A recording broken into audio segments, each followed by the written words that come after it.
Good morning, class. Welcome to Waning Owl Moon. My name is Shay. Today, I am putting on my teacher's hat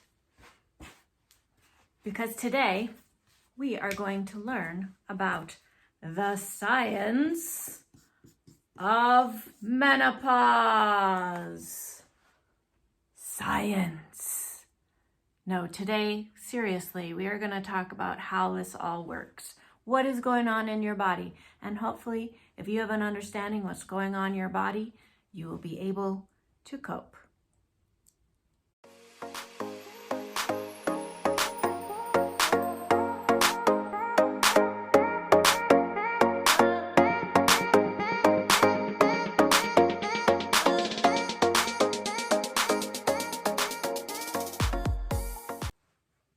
All right, class, welcome back.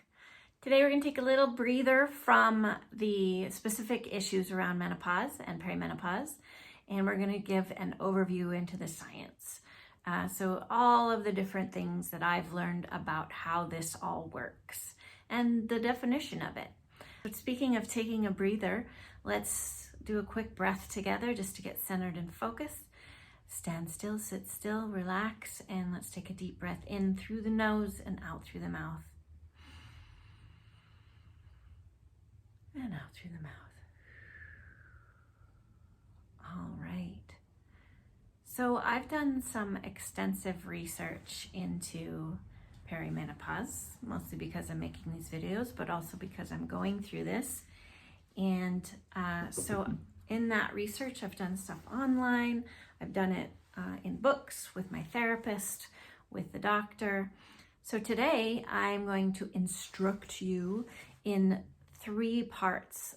The first part is going to be just a definition of perimenopause and menopause. What are those words and what do they mean? Second, I'm going to talk about the hormones and how they're changing through that process and through those years of change, what's going on inside your body with hormones. And then as those hormones change, the third part is going to be the symptoms that are associated with those and a little bit about how to deal with those. So what is perimenopause and menopause? Let's define menopause first. So this is the most surprising thing that I have ever learned about this whole topic. Menopause is, as you probably already know, it marks the end of your reproductive years. Your ovaries have given it up and you're no longer producing eggs and your menstrual cycle is coming to an end. You can no longer reproduce and your body changes because of that. Now, what's most surprising to me is that the actual term menopause is just one day at the very end. And the very end is defined as when you have not had your reproductive cycle, your period, for 12 months. What? It's only one day? That's crazy. Okay, so average age of this is 51. And of course, it's different for everyone. It's not the same for everyone. Average age is 51. I think it can be anywhere from like 49 through 56 or something. It's a large range. So why do we talk about menopause so much? It's actually perimenopause that is the process, and that process is long. The word perimenopause refers to the quote-unquote time around menopause. It's really the time before, and that length of time can vary. It can be anywhere from starting in your early 40s, and it can go all the way through until that menopause. That process is long and lengthy, and this process, of course, changes for everyone as well. It can change in the length of time it takes, as well as the level of symptoms. It can start in your early 40s. So why aren't we talking about it in your early 40s? I certainly wasn't talking about it in my early 40s. And, you know, it drives me crazy that people don't want to talk about it. And it happens early. It starts happening. It starts slow. It's not like it, bam, all of a sudden hits you, but it can happen early. In fact, for some people, it can start as early as your early 30s, but on average, early 40s. So I've been going through this now for 8 years. That's a long time. So we need to talk about this. This is a huge process. This is a huge thing. Anyway, average, it lasts 4 years for an average person. So me, it's taking a lot longer, but it's different for everyone. So a lot to think about. So what I'm laying out for you today is definitely a simplified form of what actually goes on. The process inside your body is way more complex than what I'm outlining here. What I'm outlining here is just what's helped me in my own head to visualize what's going on and helps me understand this process and allows me to cope with it. All right, so next part is talking about hormones and hormone levels and what's changing in your body and causing all these crazy symptoms. And as more we understand the hormone levels, the better we can monitor our symptoms. So let's define some of these hormones. I'm going to outline for you what's happening with the levels of 2 hormones called estrogen and progesterone, and how these 2 change as your cycle goes through. We're going to look at how the hormones change before you start perimenopause, and then talk a little bit more over time what happens later on during perimenopause and into menopause. So I like to think of estrogen as like the driving force behind things. So I like to symbolize that in my head as the shark. The shark is speeding through the water, pushing things around, is almost like the bully. It is estrogen smashes through your body and makes things happen. It's what regulates and changes things in your reproductive tract, but it also changes things and everything around that all the way up to your brain. So your urinary tract, your circulation, your heart, your brain, it basically can change everything in your body. So it's the driving force through your body. Now progesterone is the other hormone we're going to talk about. And progesterone is what comes in at the end of your cycle. Progesterone is what prepares your body for your period.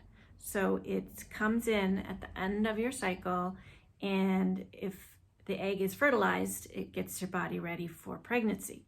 If the egg is not fertilized as it causes your period, it causes what's called the corpus luteum to break down, and that's what your period is.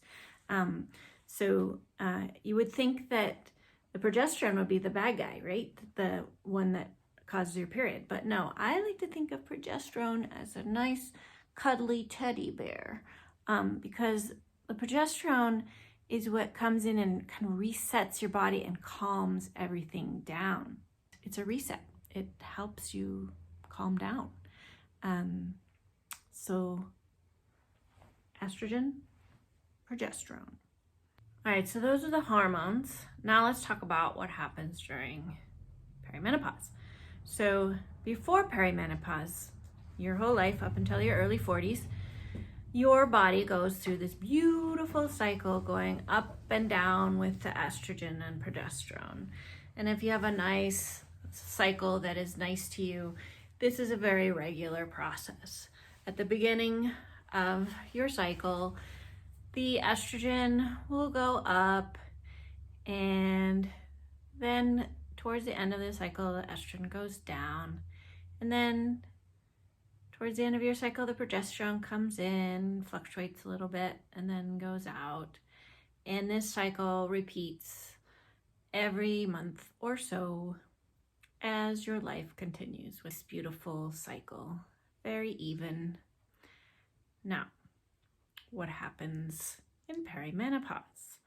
In the first stages of perimenopause, early on, estrogen can skyrocket. It can go way up. And so here comes our shark. and our shark is big. It is huge. It is big. So as you could probably tell, that causes some changes. And progesterone can be a little low. So this, obviously, we don't have our little teddy bear anymore to comfort us, to reset us. So things can really change. At the beginning, estrogen's high, progesterone's low, and then after that, it can just go crazy. It just goes up and down, and depending on who you are and how your cycle is, it can totally change completely. So it's this balancing act between estrogen and progesterone that we need to pay attention to. When progesterone and estrogen are imbalanced, it can cause some crazy symptoms. All right, so the third part of this, what to expect through this whole process. So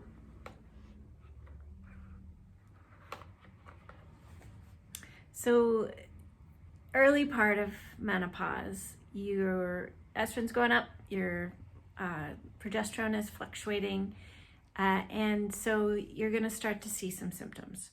Some early symptoms, things to expect, is a quicker period. So your cycles are going to become a little bit faster at the beginning, which has definitely happened to me. This is when maybe some insomnia might come in, headaches, breast tenderness, and I had all of these at the beginning. Move into your middle stages, and this is typically where hot flashes start to come in the middle part of perimenopause, in the middle years. Yay, hot flashes. So everything's going crazy and your body's changing so much, it just starts to react. Then later on, towards the end of perimenopause, you start to skip periods. You'll have a really long cycle, which is good and bad because mental health can still be changing and it's harder to predict. You'll get maybe more joint pain and maybe more bladder issues, some incontinence, which I'll speak on in a separate video. I think this is where I am now in my whole perimenopause experience. Maybe, cross my fingers, we're maybe coming to the end of it soon. We'll see. I'll keep you posted. So then, along with all those physical symptoms, of course, there's mental symptoms as well. For me, I think that monitoring my cycle is key. So I keep a little notebook next to my bed, and I keep track of what is going on every day of the month. Well, I only write in it like every week or so, especially more when I'm expecting my period. And then I just make quick notes about how my mood is. And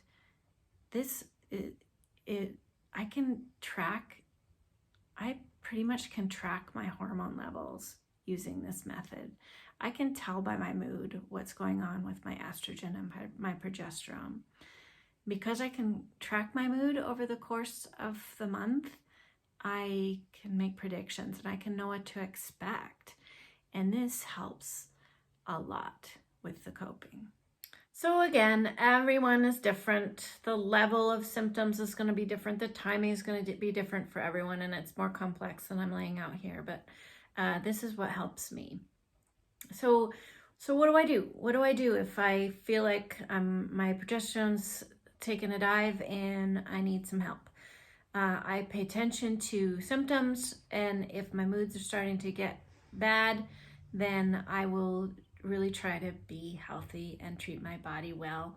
Eating regularly, not skipping meals. Try to avoid alcohol with some success. And then I definitely avoid foods that cause inflammation. Inflammation is huge for symptoms. If you can decrease inflammation, you'll feel better. So I avoid foods such as sugar, processed food, gluten, dairy. These will all cause inflammation. And there's foods that can decrease inflammation, anything that's purple, blueberries, fresh veggies, eat a rainbow, greens, anything that's going to decrease inflammation.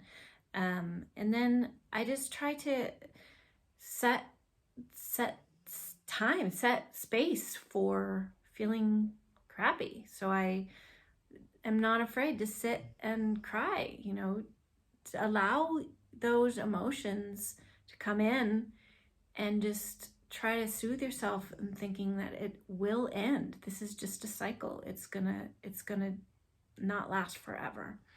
And then I try to have what I call JOMO instead of FOMO.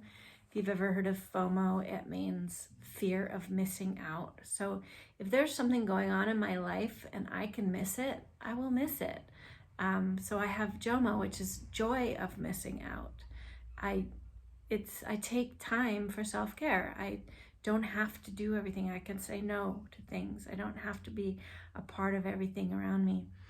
And then movement, of course, really helps. Dance around, take some pillows, throw them against the wall, feel those feelings, and move around. Get outside and get somewhere green where you can enjoy your surroundings. All of these things really help me when I'm feeling quote unquote hormonal, which is low progesterone basically. Last thing that I have found that really helps me is actually a cream that can bring back some progesterone into your body. So of course you can try hormone therapy and talk to your doctor about that, but an alternative is a progesterone cream. It's naturally derived from wild yams of all things. I've found several brands that work for me. So progesterone, our teddy bear, where is he? To bring that teddy bear back in. So progesterone reduces inflammation. It can improve your sleep. It calms your nervous system.